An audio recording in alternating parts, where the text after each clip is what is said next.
Welcome to tonight's webinar.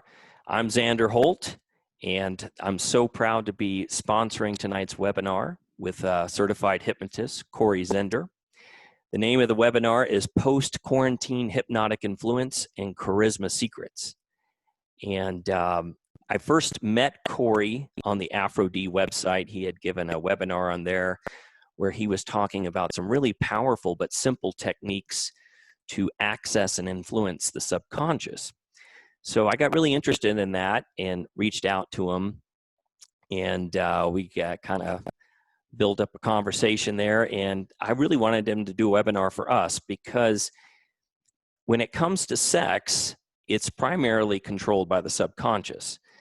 So the more we can talk with it, influence it, reprogram it, the better we are in terms of influencing our own sexuality as well as the sexuality of our partners. So let me tell you a little bit more about Corey. Corey is a certified conversational hypnotist, NLP practitioner, mindset coach, breathwork instructor, and author.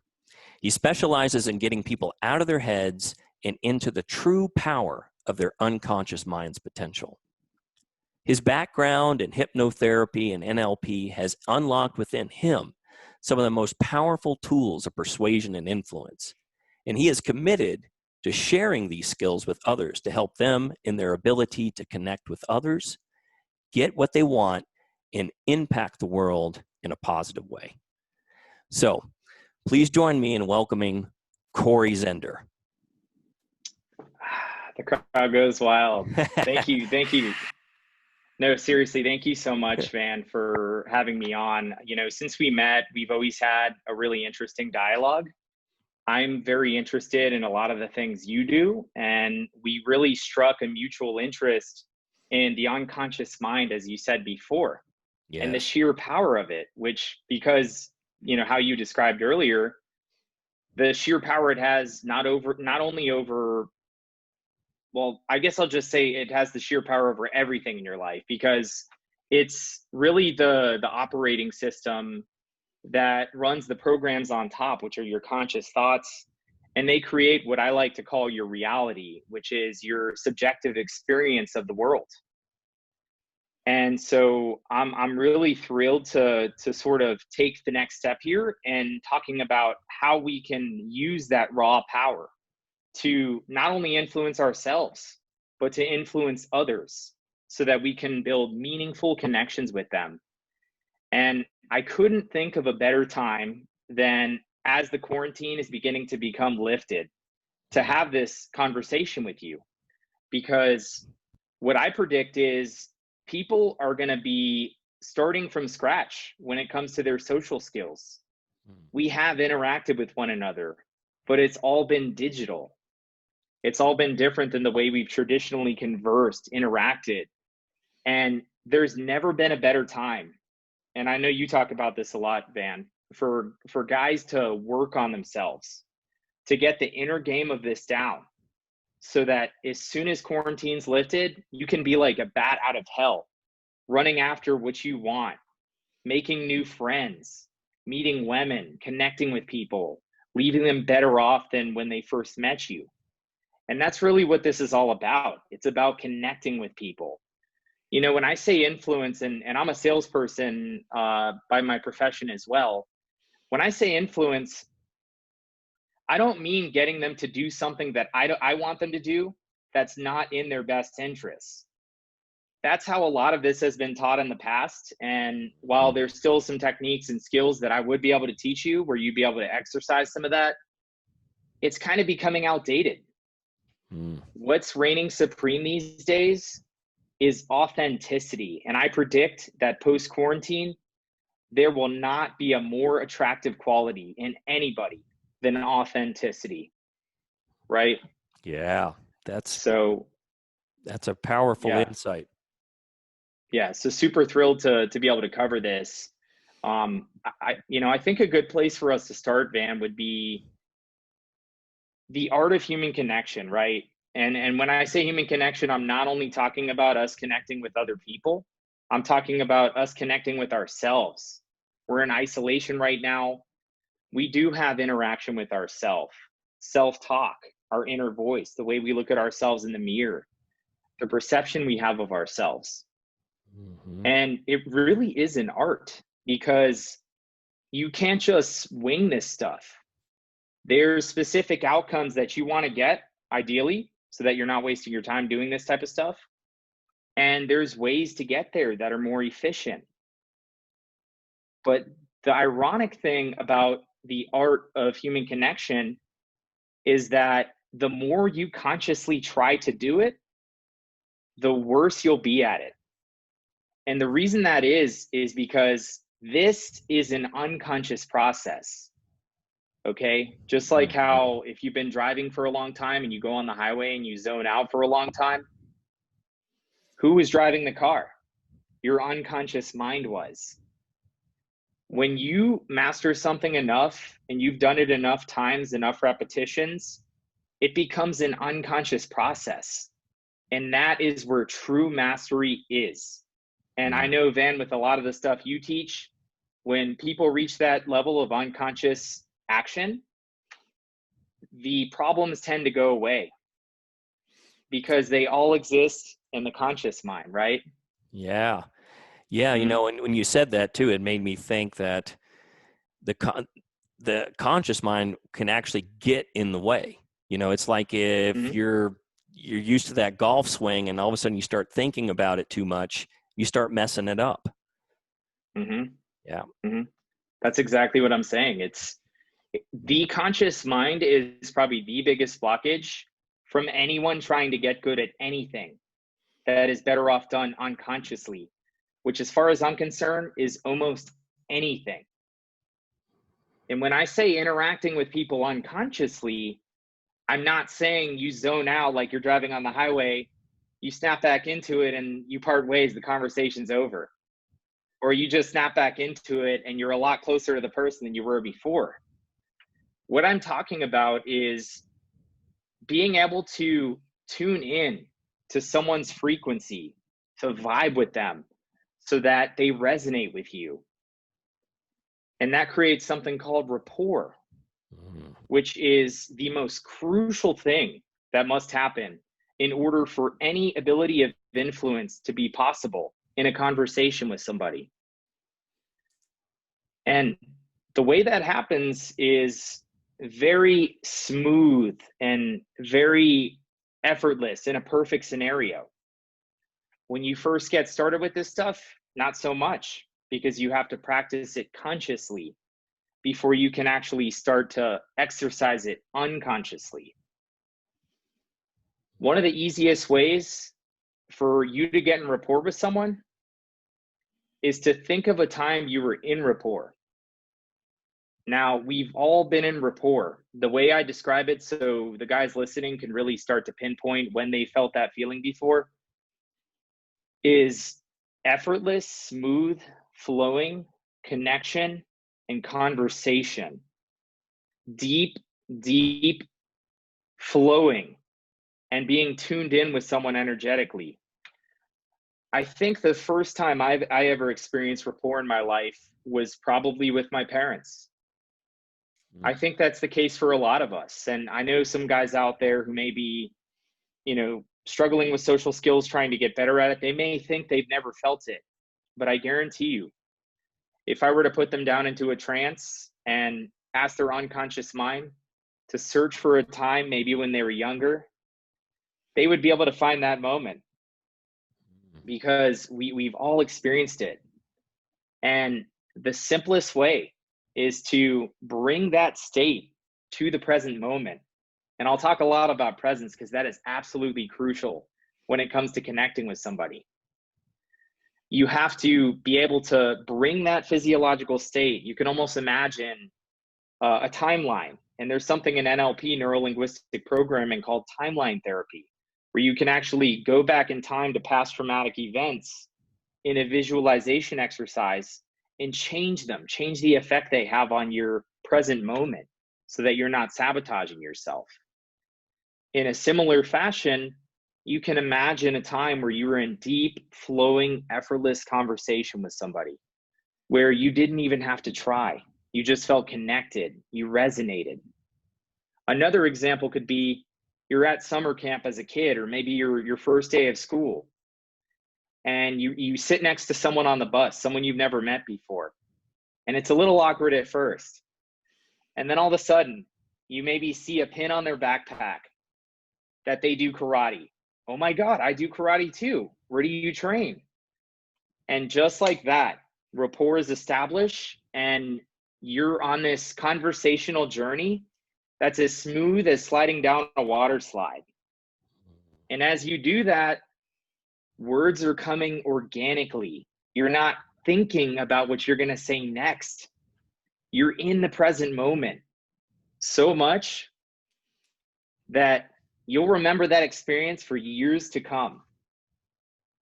And that's really what it's all about. That's really what the art of human connection is all about. And my mission is really to inspire hundreds of men to have this ability to connect with people, to bring back this beautiful aspect of human connection, which has been slowly fading over the years through the digital sphere, which quarantine has tried to pull apart, to bring that back so that we can thrive together. We can love, establish relationships, create opportunities in each other's lives, build networks, build careers, build empires together. The possibilities are endless. And it starts with this thing that I'm calling rapport. So it's very, very important that guys start to think about times they felt that, and they reel that in off the timeline to the present moment to remind themselves of what that feels like. Yeah, I love that. Yeah. That's great. Thank you. Yeah. The way you describe it is so awesome. And, I've heard people talk about rapport, but it's more, when they talk about it, it seems to be more technique.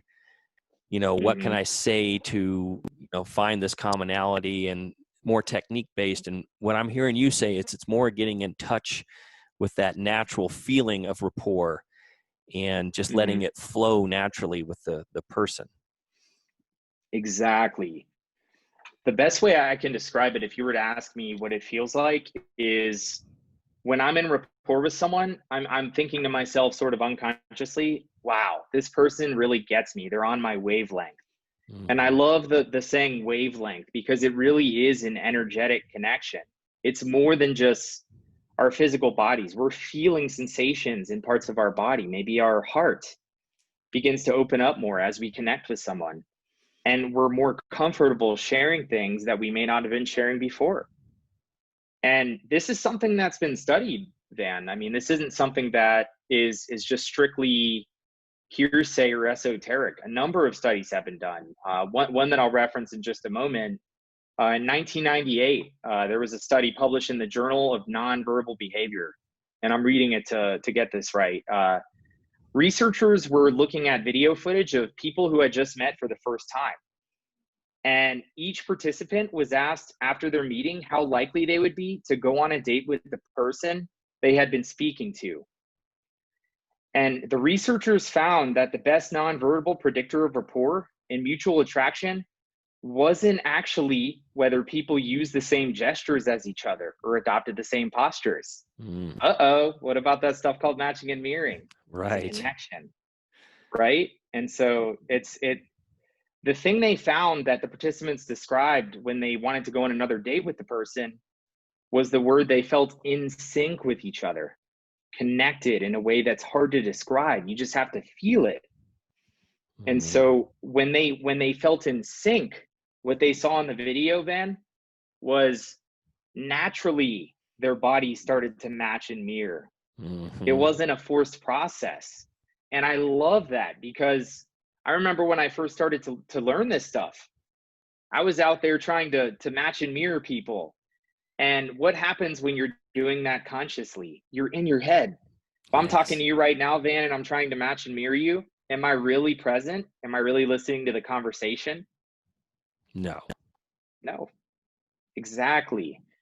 So I just love how research supports that you don't have to try that hard to be able to build meaningful, powerful, connections with people, Yeah, because people want to connect with other people, right?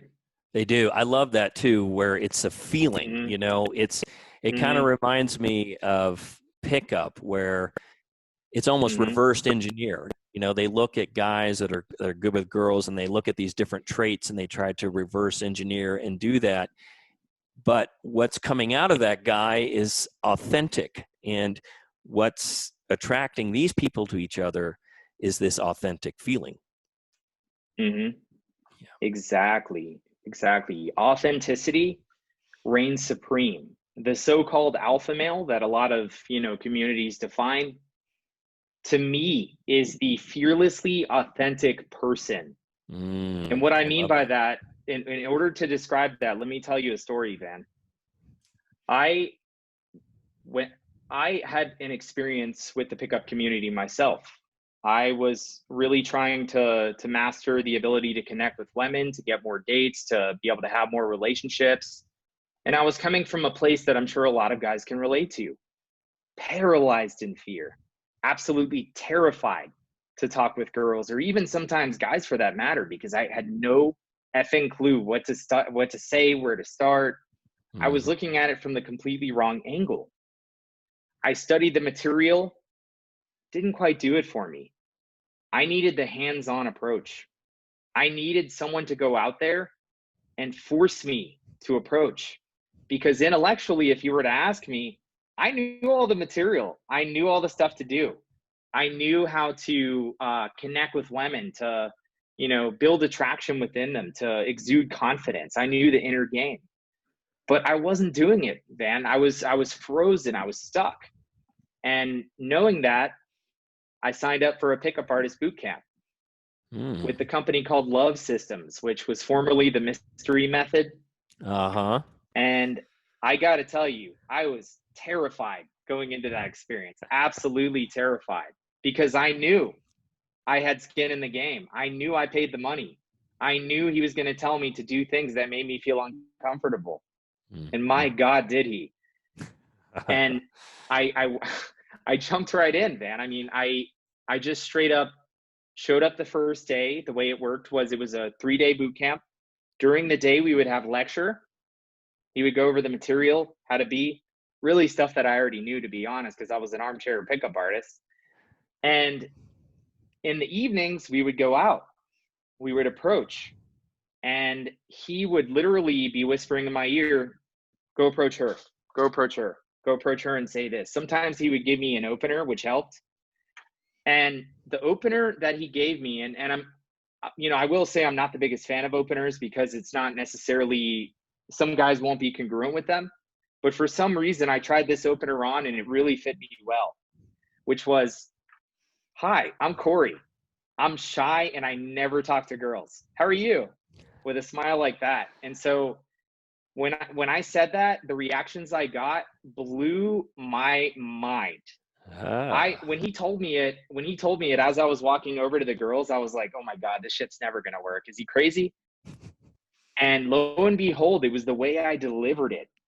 Maybe the first couple of attempts didn't go that well, but by the end of the night, the first night, having approached over probably at least 60 to 70 women, I was Mm. congruent. My body language was portraying someone else. I interrupted their pattern, which is another huge aspect of connecting with random people cold on the street. You got to interrupt their trance, their pattern. And so it just blew my mind, Ben. I mean, I got so many phone numbers.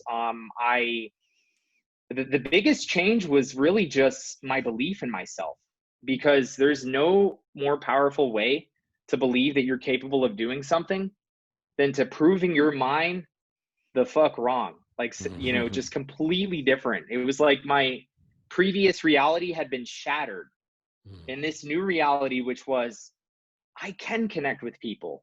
I can be authentic and people will like me for it.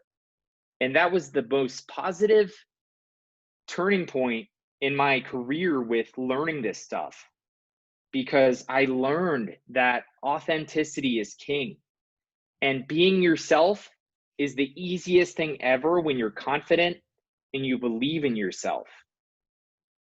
And, with that being said, I would encourage guys to put themselves in uncomfortable positions like that.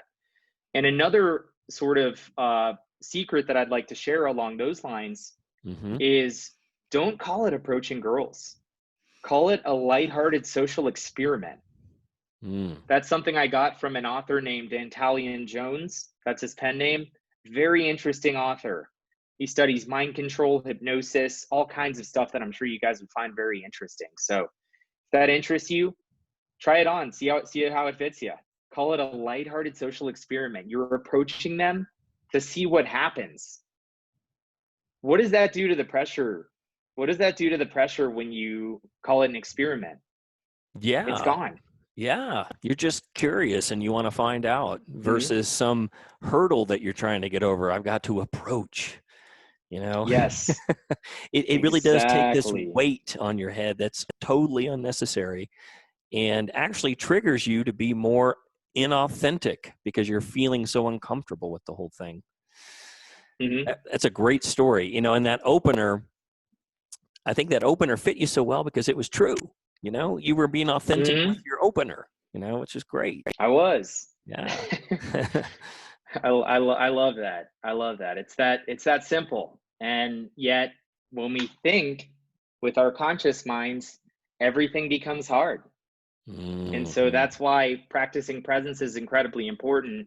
Something I'd like to touch on next, to pivot a little bit, Van, would be the mindsets.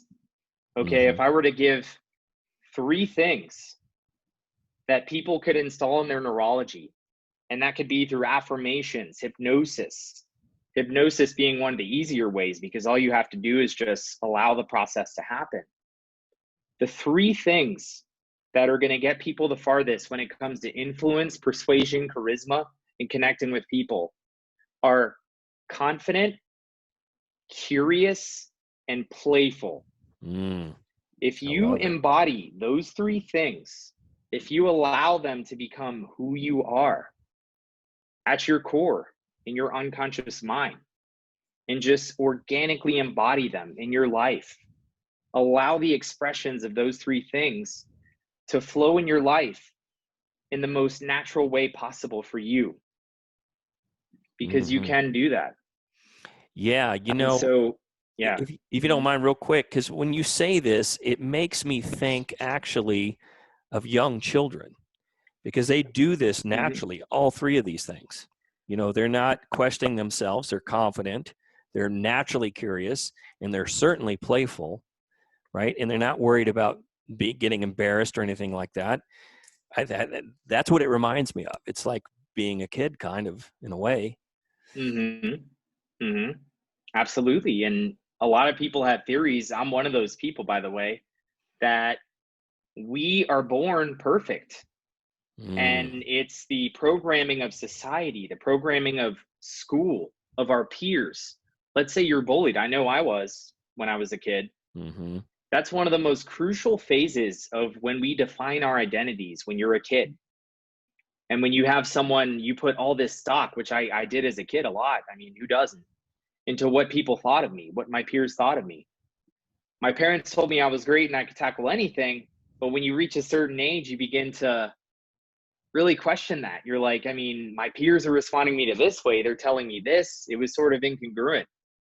And it really, it hurt my self-esteem. And the way I was able to fix that was through a lot of NLP, a lot of timeline therapy on myself, a lot of hypnosis, a lot of forgiveness to the people who hurt me.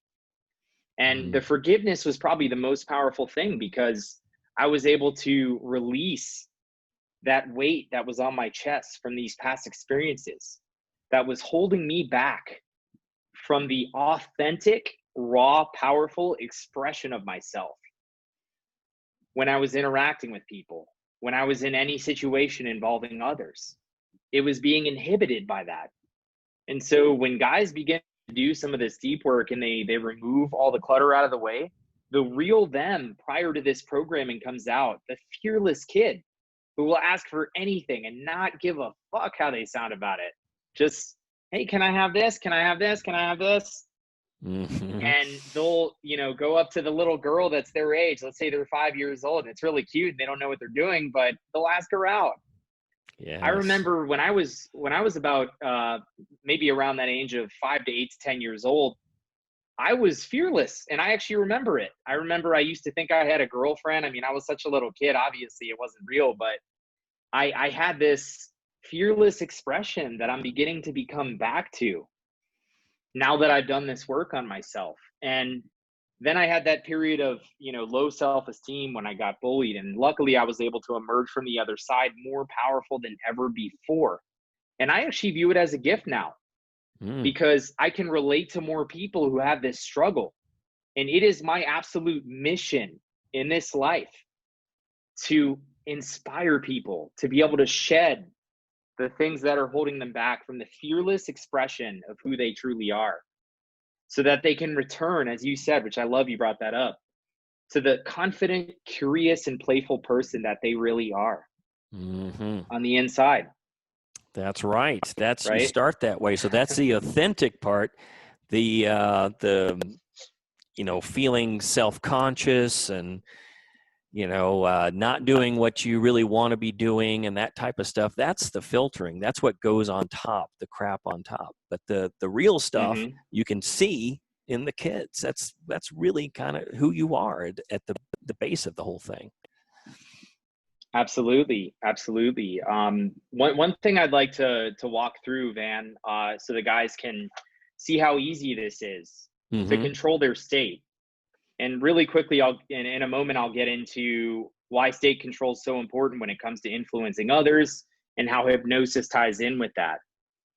So let's pick state number one, confidence. Okay.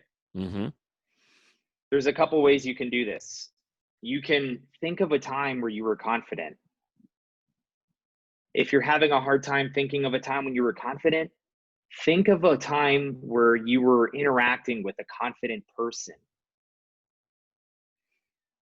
And know that you can naturally and easily change your state to that. But before you do that, close your eyes. Bring back that moment when you were feeling confident. It doesn't matter how young you are. You could be 5 years old. Bring back that moment where you felt the possibilities were endless. Feel what you felt in the moment. See what you saw. Hear what you heard. Feel what you felt. And when this happens, notice how your breathing's beginning to change. Notice how your posture is shifting in the way that you're sitting or standing. Notice how the world looks now that you're in that confident state. Allow the feelings to grow stronger, 10 times stronger, building up more and more. You can almost imagine the confidence as an energy flowing through your body. What color is that energy?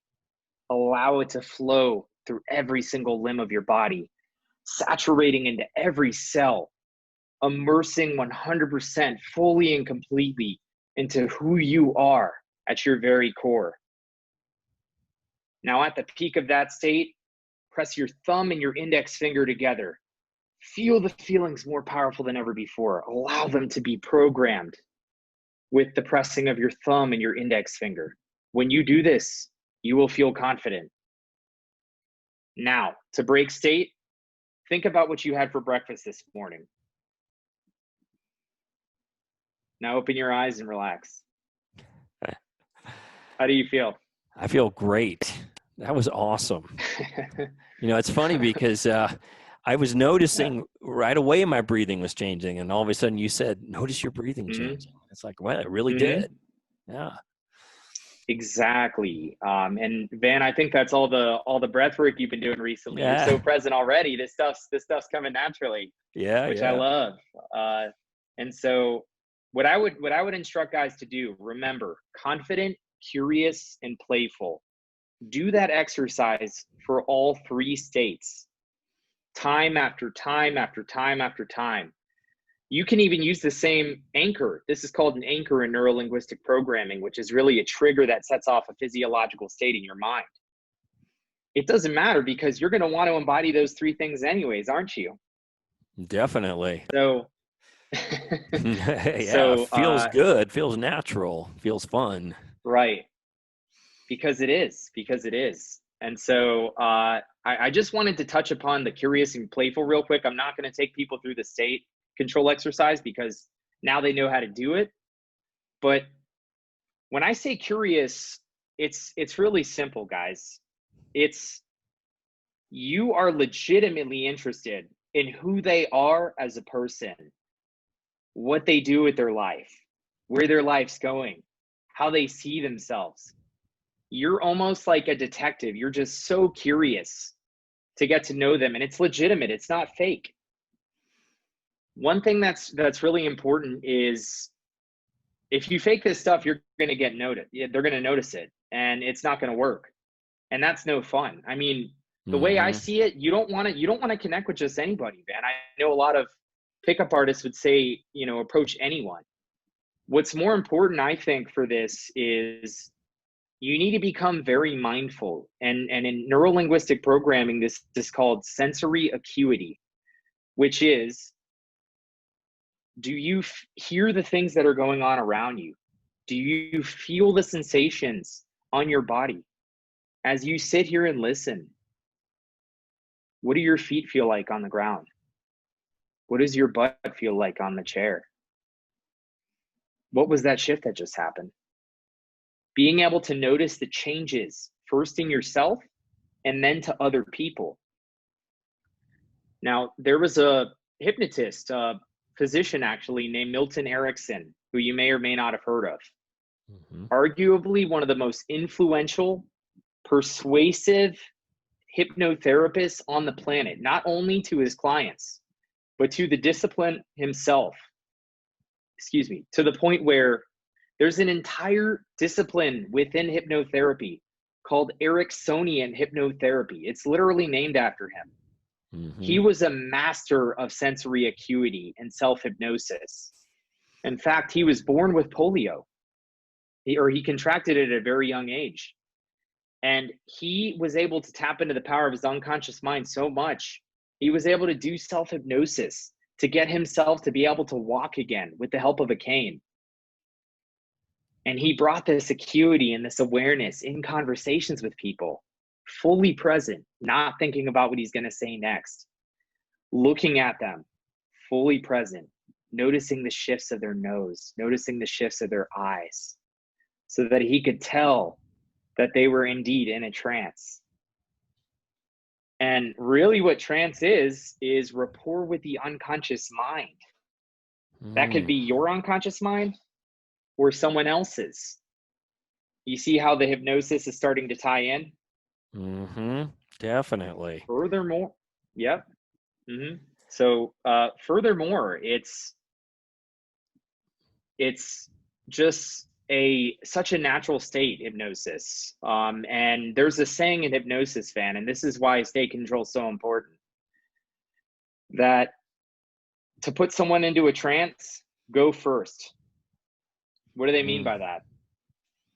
They mean put yourself into a trance first. You see, Van, when I'm making hypnotic recordings or when I'm working with a coaching client and putting them in a trance, maybe via a Zoom video or doing it in person, just practicing on somebody, I get into a trance myself. I don't force it. I say the hypnotic language. I say the suggestions. And I've been using hypnotic language throughout this entire conversation. That's where the covert hypnosis comes in, to smooth the flow of the words, to make it effortless. And so when you embody confidence, curiousness, and playfulness, you're going first. Why? Because we project unconscious signals to other people that they just pick up. You know why? Because we're animals. Animals do this. We think dogs communicate when they're barking. It's the small movements and twitches that communicate. Yeah, barking can be a sign for another dog to ward off. And that's what I love about this, Fan. And I know you'll love this as well, because you're a huge fan of this. It's primal. It's primal, Van. forgetting language, forget language for a second, because language doesn't even have that big of an influence as you would think, really. I mean, if you want to break it down, the physiology, so your posture, your gestures, makes up about 55% of the message that you're conveying. Your tonality makes about 38%. Words only make up 7% of what you're trying to communicate. Mm-hmm. Yes, they are powerful, but it's primal. It's before the human language was created. How did we communicate? The subtle twitches in our body, the movement. How did we feel that someone was a threat and not a friend? Or how did we feel someone was safe and that we could bring them in our tribe and add them to the tribe for greater survival chances? This is programmed into our DNA. And so you don't have to study this stuff to be able to recognize when someone's inauthentic. I'm sure all of you guys out there have felt that before, where someone, you could just tell they had an agenda because they were projecting it. It wasn't the words they said. They didn't outright say it. They were projecting it. And we have this amazing defense mechanism in our minds that originates from the amygdala. And it's called the critical factor, which is designed to be the goalie, preventing unwanted suggestions, unwanted language, unwanted people in our lives for survival, so that we can live our lives without threats. And so that's why sensory acuity is so important, because you can see what people are communicating without taking into account too much what they're saying. And of course, you want to be listening to every word they're saying, but one way I employ this in everyday life, Van, is I mentioned it before. I work in sales. On top of the coaching and hypnosis, I do software sales. I sell to major enterprise organizations, companies you've probably definitely heard of, like Jewel Labs, Credit Karma, some of the biggest companies in the world. And I talk to a lot of people in procurement where they're used to talking to salespeople. They're used to misdirecting them for their benefit so that they can get the best price possible. So they may say something, but is that really what they're communicating? A lot of the times, no. And when you're able to recognize what people are really communicating with their bodies, which is the much more loud communication horn, I guess, just projecting it out there, you're going to be viewed as being more socially intelligent. You're going to be impressing people. I have impressed people before. When I've called them out on it very politely and professionally, they've been like, "Wow, you're good," and then they laugh for a second because I interrupted their pattern. All the other salespeople were just, totally falling for it. But I was looking at, what are they actually communicating? And that's where the presence and the acuity comes into play. So very, very powerful stuff. And it's primal as they come, man. This is caveman shit right here. Yeah, that's right. And, if I'm getting this right, these twitches, as you refer to them, and the body language that comes through, that's just a reflection of what you or whoever you're talking to is feeling, the state that they're in. It's just a natural consequence of that. Versus, once again, I'm just using that pickup analogy because, a lot of guys like to date and trying to, get the woman's approval, instead of, trying to make something happen. If you're just feeling, confident, curious, and playful, those things are going to naturally come through your body language because that's what you're authentically feeling. So your body can't help but put that through. And then you're both going to have a great time. And if she's not, responding well, you're better off anyway. I couldn't have said it any better. That's exactly what's happening. And, last but not least, to touch on the playful aspect, this was huge when I did that pickup artist boot camp. When I said that line, "I'm shy and I never talk to girls. How are you?" What would have happened if I would have said it like this? "Hi, my name is Corey. I'm shy and I never talk to girls. How are you?" They would have been like, "Get the fuck out of my face, weirdo." Because it's not just girls. When I said, right? It's not just girls. If you were to anybody. say anybody would react that way. Yeah, anybody. Absolutely. So being playful, think of a time. I like to think of times when I was a kid, and we're so simple as kids, right? And I've referenced this multiple times because of that. Not a care in the world, just playing on the playground with your friends, or maybe playing Foursquare outside with your friends, or for the newer generations, video games. Just think of how careless you were and how you would just joke around with people. Or if you're meeting a stranger, think of a friend that you're very comfortable with, someone you bust their chops with, you mess around with all the time. Mm-hmm. And imagine in your mind, as you're approaching that stranger, that person is your friend as much as you possibly can. Don't close your eyes for this. You're going to walk up to someone, eyes closed. Hell no. Imagine it in your mind, in your mind's eye. Notice the shift in your posture. Notice the shift in your feeling. You're going to be projecting that, like you said earlier, Van, and they're going to have a fucking blast. They're going to get all playful themselves. And that is so powerful when it comes to making friends, getting girls to date, and just overall impressing people. I bring this into the business arena because it's so in need. These people are so stiff. They've just been doing things over and over again. And I'm not the only person that does this. A lot of the successful salespeople do this too. You bring the fun, and everyone's going to have a good time. They're going to remember you. And that is how you build connections. That's how you build people that will vouch for you. That's how you build friends, networks, social circles, everything. So it's extremely powerful stuff. I'm just looking at the agenda here. I don't want to get too much off course. There's so much cool stuff to talk about. I know. This is great. Well, out. Everything that you're talking about is flowing with what your outline is. So you're good. Awesome. Just making sure. So rapport.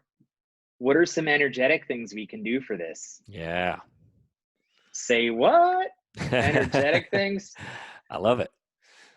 What are some energetic things we can do for this? Well, there's a technique called the pink bubble. And before I get into it, let me explain why it works. I've said this before. The unconscious mind communicates through symbols, images, pictures, colors, not language. Language can influence it, and that's where hypnosis comes in, but that's not how it communicates. It can give you messages, it can give you signals, but they're all in the form of images, pictures, feelings, beyond tangible. And so when you imagine that you're creating an energetic bubble between you and the person you're interacting with, and that bubble, just imagine yourself in there now, is pink, which is symbolic for connection, understanding, synchronicity, peace, love, connection. Imagine the energy just circling around you and the person, bringing you into the present moment where there's absolutely nothing else but you and that person. You can't hear any sounds outside of this interaction because they don't matter. You're only interested in what the person has to say, how it feels to connect with them, how good it feels to be able to just let it flow. Whatever it is you're saying, it doesn't matter. You're communicating love, peace, happiness, connection unconsciously. And they feel it too, don't they? And it feels good to have this kind of connection with somebody because there's really nothing you have to do except imagine you're in a pink bubble with them. How does that feel? It feels great, man. I imagine that with you because I'm watching you on the screen. It's like, we're 1,000 miles away or whatever it is, and very interesting. Yeah. Absolutely. I've used this in so many situations I can't even count, and it is so powerful because even if someone doesn't believe in energetics, it doesn't matter. This still works. Because when you give that symbol to your unconscious mind, it's going to cause you to react a different way. You're going to begin projecting the comfort, the confidence, the curious, the playfulness and the calmness and the synchronicity. And unconsciously, they're going to receive it, even if they're not even noticing what you're doing consciously.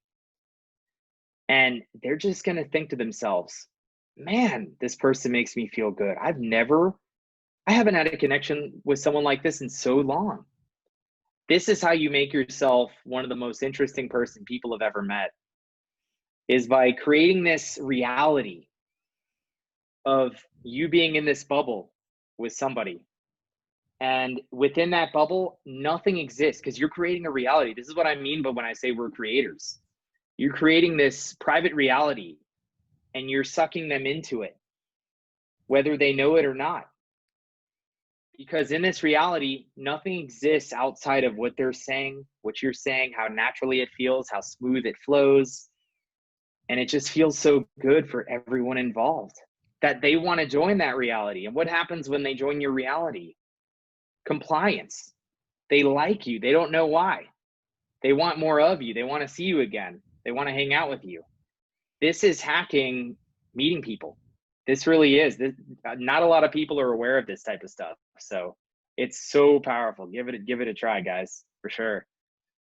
I love it. I love how you're using imagination to trigger these internal states and these, these feelings. Like you were saying, even if you don't believe in the energy, whether or not it's real or not, if it's real, it's almost like it's gravy, because even if it's not real, it's still triggering all these feelings inside of you, and you are projecting those subcommunications, those little twitches, like you said, and your body language, and everything's changing because of how you're using your imagination and actually influencing your state as well as the state of those around you. Absolutely. That's exactly what it is. And when it comes to energetics, guys can play with this. It doesn't have to be a pink bubble. Try other colors, see what happens. You may actually learn what that color means to your unconscious mind, because our unconscious minds all have different unique symbol sets to who we are based on our experiences as kids, what's happened in our lives. Pink can mean something different for other people, but I've found pink to be very universal for a lot of people I've shared this with. So I would try that first and then try other colors. Additionally, something people can imagine as well, and they can actually, the beauty of this, I'm sure guys will love it, because to first try it out, you don't really have to talk to anybody, is go out in public. And I know that may be hard right now, but as things open up, go out in public where other people are around and be in that sensory acute state where you're just totally aware of everything that's going on. You can look at someone from across the way, and as they're walking, you can almost feel their physiological state. Are they sad? Are they happy? Where do you think they're going? So just get fully present and imagine out of your heart center a tether projecting like a rope all the way down, and then connecting with someone in their heart center. And as you do that, notice how you feel. Notice the energy that's flowing through that cord, connecting you to them. That's just to test it out. But when you begin to do this in conversation, you can have a similar effect to the pink bubble. You can further project feelings and states. And I've heard of people that have experimented with this, with doing it from a distance, projecting a physiological state. Their somatic and neurology, their sensory system was so tuned that they were able to project maybe a feeling of love or interest in someone. And later on that night, the person found them and instantly was connected with them. It's almost like you're leaving an imprint of your energy signature on their energy body. And so when they run into you again, it's like they can't help but realize they've probably met you somewhere before. It's very, very interesting. That's a little bit further out. I would definitely recommend guys start with the pink bubble first. And, I will point out as well, there's some, I'll call it baneful stuff that can be done with the cord, but I would not recommend that at all, because what goes around comes around. That goes for all these influence techniques, guys. Don't abuse it. When I said earlier, you don't want to connect with just anybody, think to yourself, why would you not, knowing what you know now about us projecting signals to each other, why would it not be good to connect with someone who's depressed or in a really bad physiological state? Because when you're in rapport with them, it's almost like you have that tether, and that energy is gonna flow into you. If you're not good at like defending yourself, at shaking off negativity, you're gonna feel weighed down from that. And this isn't something you have to imagine energetically. You felt it. You felt it in your lives. You've talked to people that were down, and it just gets you down. But what's going to happen if you continue to state control is you'll get to the point where nothing can affect you. And that's actually a trait of charisma, which I'm going to be talking about next. You know, charisma is this fleeting term that everyone seems to want, but no one really knows what it is. And I firmly believe in my reality, the way I see the world, that it is a state. Why? Because I've never met someone who's charismatic all the time. Maybe they're out there, I haven't met them yet. But we all know when we've been charismatic, when things are smooth, and it's very similar to rapport, isn't it? It's the smooth flowing of your words that makes you magnetically attractive to those around you. It's being so similar, but also authentic and different, that people can't help but want to get to know you more. And there's actually research on this as well, which I love to bring up because a lot of these things are kind of intangible, so to speak. There was a professor named Richard Wiseman at the University of Hertfordshire in England who did a study on charisma. So basically for the study, he focused on people entering a national competition called FameLab. And basically in that competition, people competed to be the new faces of science. So it was like a big science fair. And engineering as well. So, you know, STEM type people, science, technology, engineering, and math. Basically, they had to present their idea to an audience. And then the audience rated who they viewed as being the most charismatic. What he found was the people that got the furthest in the conversation and the ones the audience viewed as the most charismatic, they all had different styles of presenting. I mean, they're all unique people. They had their individual quirks, eccentricities, but the one thing they had in common was the ability to express and transmit emotion, to cause others to feel emotion. Think of some of the most charismatic people out there: Winston Churchill, John F. Kennedy, Martin Luther King, even Hollywood actors like Al Pacino, Marlon Brando. What do they all have in common? The ability to elicit emotion in other people. We cry when we watch their movies. We listen to speeches by John F. Kennedy and get inspired, by Martin Luther King and get inspired. They evoke this emotion in us. And that professor concluded that there's 3 fundamental qualities when it comes to charisma. Number 1, the ability to feel emotion strongly and fully. Gosh, that sounds awfully familiar to state control, doesn't it? 2, the ability to induce emotion in others. Doesn't that sound like rapport or leading the interaction? And then 3, the ability to not be affected by other charismatic people or other people in general. So they were impervious. Gosh, that sounds familiar. Not being able to allow other people to fuck with this awesome state that you created. Just having it bounce off of you, almost imagining you're surrounded by this golden energetic bubble where it's another private reality you've created, where nothing exists in it except for positive charisma, energy, fun, playfulness, curiosity, confidence.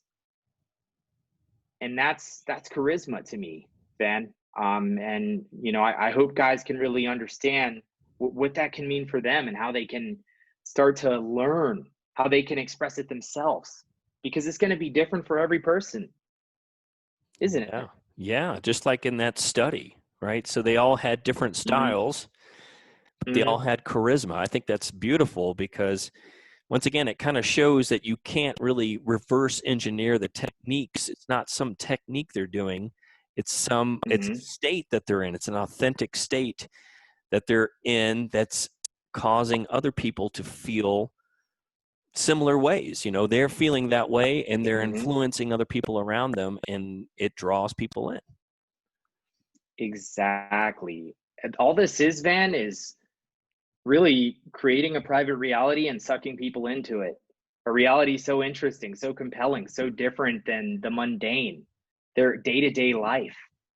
That's so boring and so fun that they just can't help but to want to follow you and to go where you go, to be friends with you, to date you.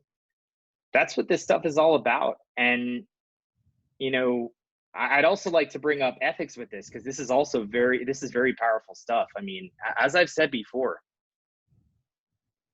only do this with good intentions, because one thing I predict is that post quarantine, their bullshit detector is gonna be even higher finely tuned, Mm. because they've been distanced from other people. They've had all this time to get in their head. And I'm talking about a lot of the people who aren't aware about personal development. And this is the benefit that all you guys have.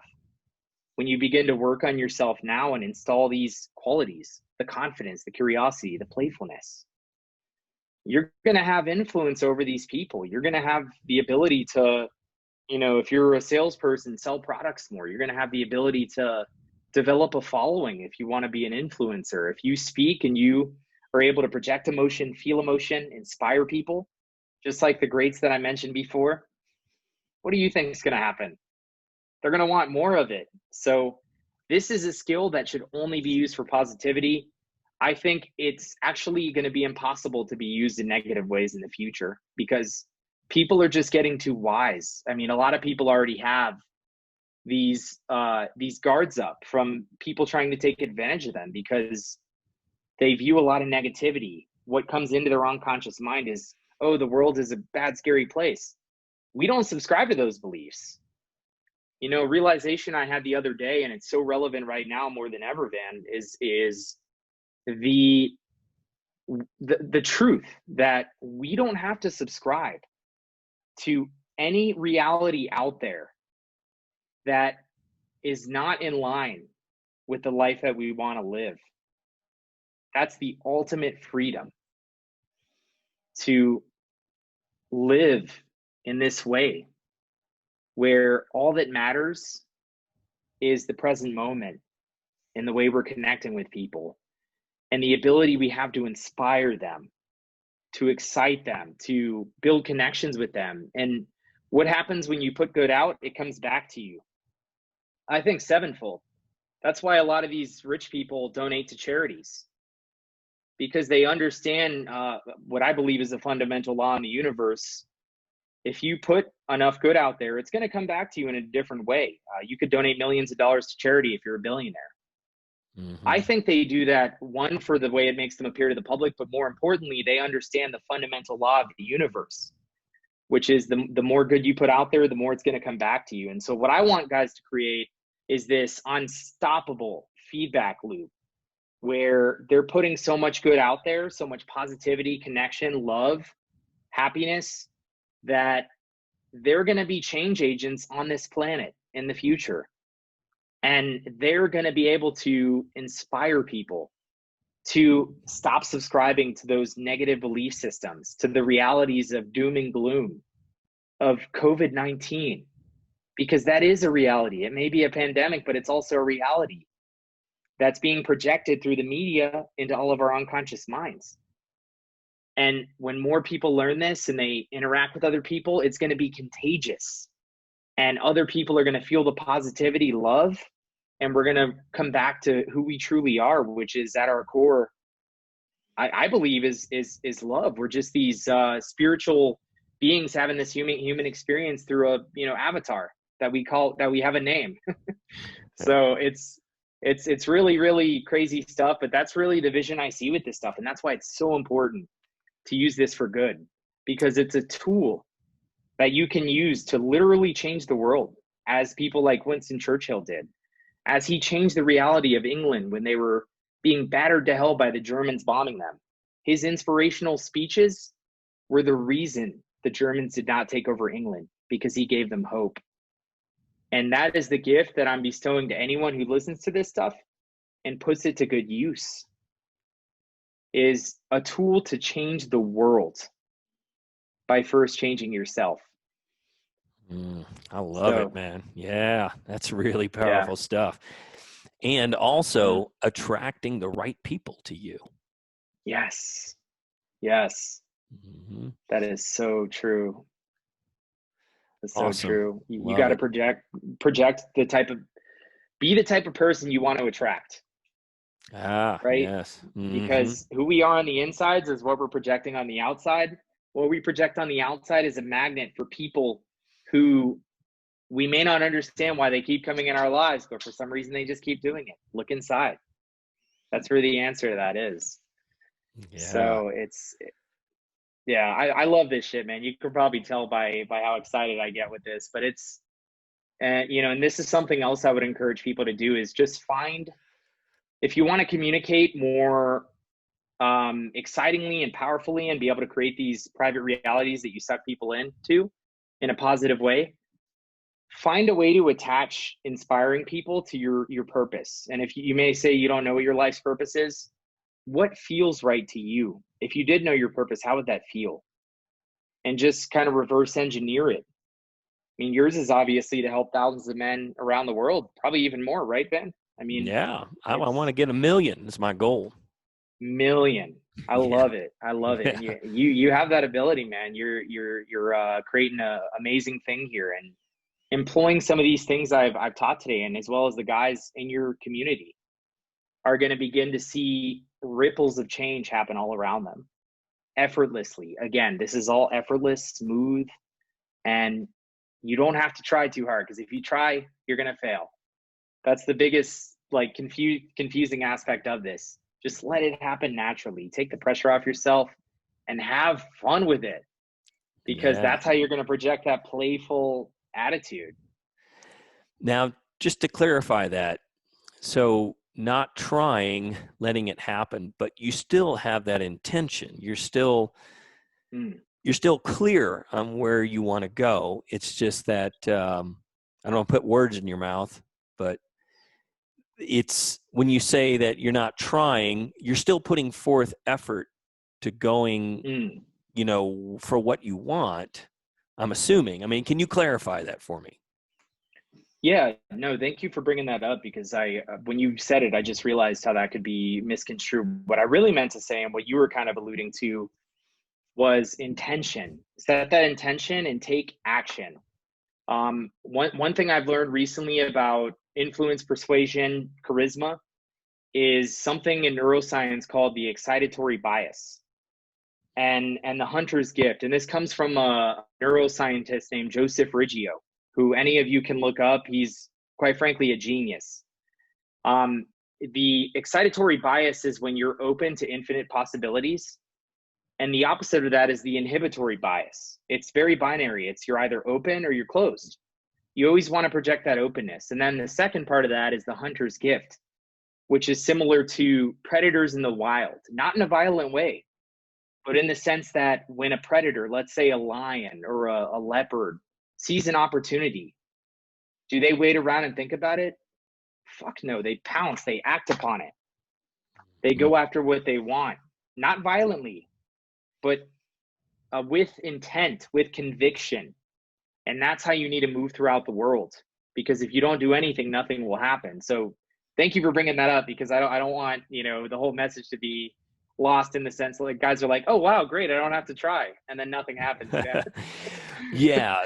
Well, it kind of, I think Yeah. some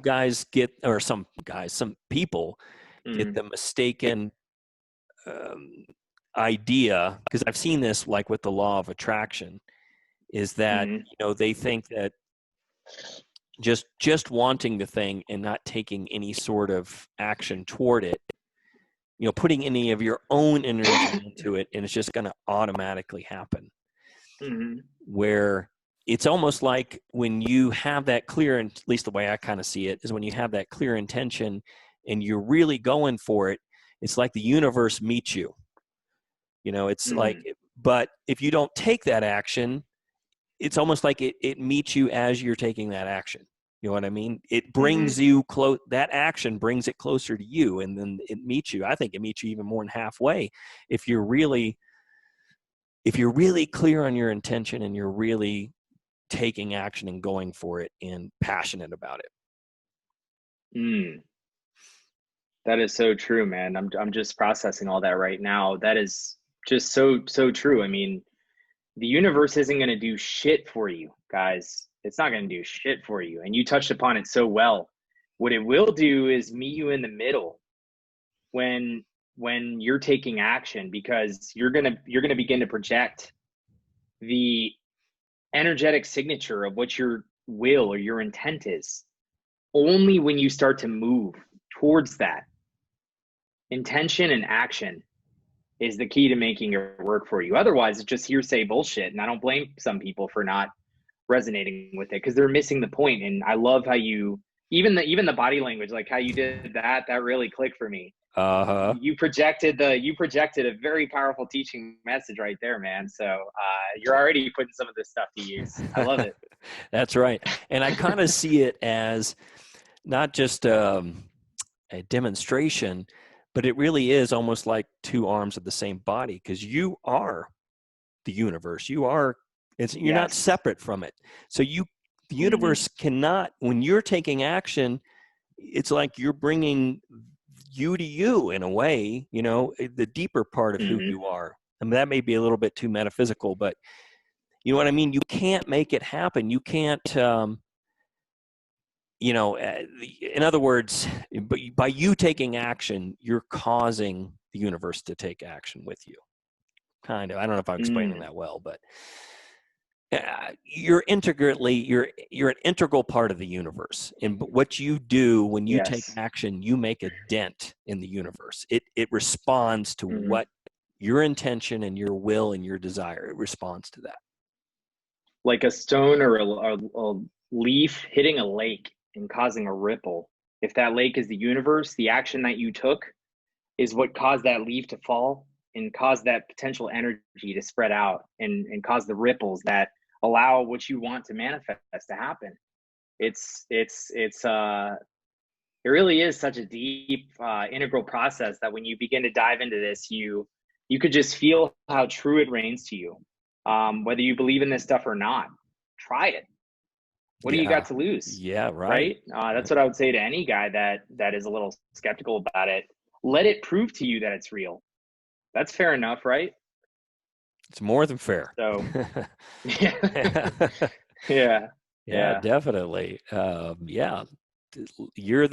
Be curious, be confident, be playful. Absolutely. Yeah. I'm going to have to get that tattooed, man. I'm just going to get it, or actually somewhere where I could see it every day, like obnoxiously on my wrist or something. Nah, I don't need a tattoo, but there's other ways to remind myself. Yeah, it's beautiful, man. It's really powerful. Thank you. Yeah. Thank you. That pretty much concludes a lot of what I wanted to talk about today. And I guess one thing I would leave the guys with is you are the potential energy that's going to cause the change that you want to see in the world. What I've given you today are some tools which, if you allow them to naturally become who you are, the confidence, the playfulness, the curiosity, you're going to begin to create this world that we all need if you have the right intention. The type of reality that the world needs right now as it heals from this pandemic.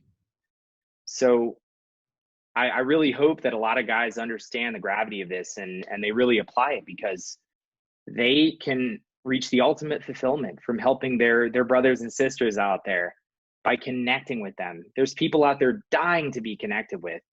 And if someone brushes you off, you don't know what the hell happened earlier in their day. They could have had their parent die. They could have had their dog die. Yep. Just keep going out there and doing lighthearted social experiments, because that is your duty. That's the way you're going to change the world. Awesome. I love it. Can I ask you one question on that? Yeah. Okay, great. Because that ties right into one question I had earlier I really wanted to dive deeper into. And that's when you were talking about charisma. And you Mm, talk about creating this world that's so compelling that it just draws other people into, like this, like it's your own reality, this own bubble. And you talk about hmm that bubble being impervious. What technique do you know or that you can share to help make that bubble impervious? No, that is a great question. One thing that I've heard, and this actually comes from someone named Kenrick Cleveland, who you guys can look up as well. You can also put your own spin on this. What he imagines is he does create that bubble that we were talking about around himself, even before he's interacting with somebody. And on the perimeter of that bubble is a metal tube that surrounds his body that has blades on the side that cuts all the negative cords that are trying to be projected towards it and Mm. protects him, or you in this case.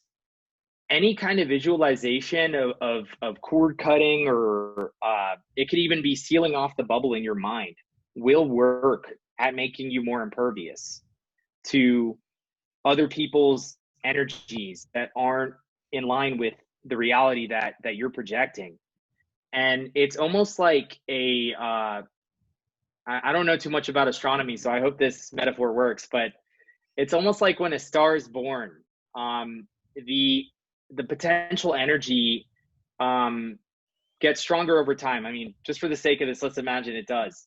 Your private reality, the more you protect it, the more impervious it is, the more you project it out there. I firmly believe naturally becomes more impervious. It just becomes this unstoppable force, this force of nature that just radiates like a hurricane around you. And that's just the way I like to imagine it because it's so powerful, but it Mm. just naturally becomes impervious. But in the meantime, guys can imagine the metal tube constantly surrounding the golden bubble that has the reality that they're creating, their private reality, and then the blades around it, cutting off all the negative cords that people are trying to project towards it. And so that's one thing they can do energetically. But also, if you want to talk about it from a non-energetic perspective, what I mentioned earlier with when someone, when you think they reject you, because if it's a lighthearted social experiment, how can they really reject you, right? When you think someone rejects you, think about all the possible things that could have happened in their day that led them to not be in the optimal state to talk to you.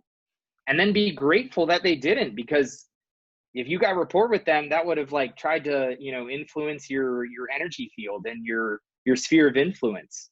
And You dodged a so, bullet. yeah, you did. So be grateful, understand that they probably have all kinds of shit going on in their lives. Everyone does. And move on to your next lighthearted social experiment and have fun. That's what I Yeah. would say. I love it, man. That's a great answer, and I'm gonna experiment with that one.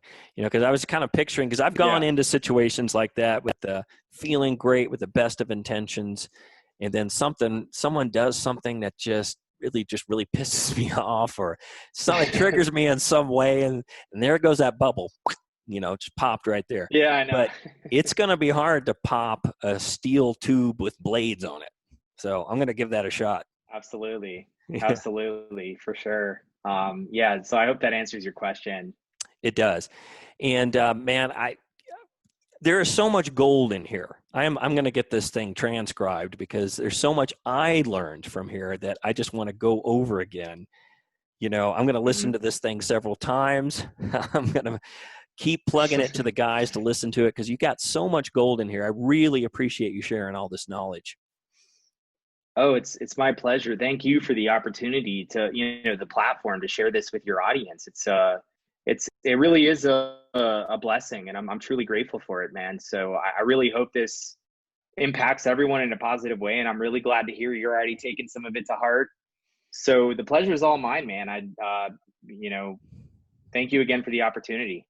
You bet. Thank you. And Corey made a hypnosis audio file of the Assume the Throne decree that I have in module 4 of the Rock Hard for Life formula, and it is awesome. So with that decree, I normally have you speak it, but with this audio file, you could just put it on and listen to it. He takes you into a hypnotic trance and helps install these really powerful beliefs into your subconscious.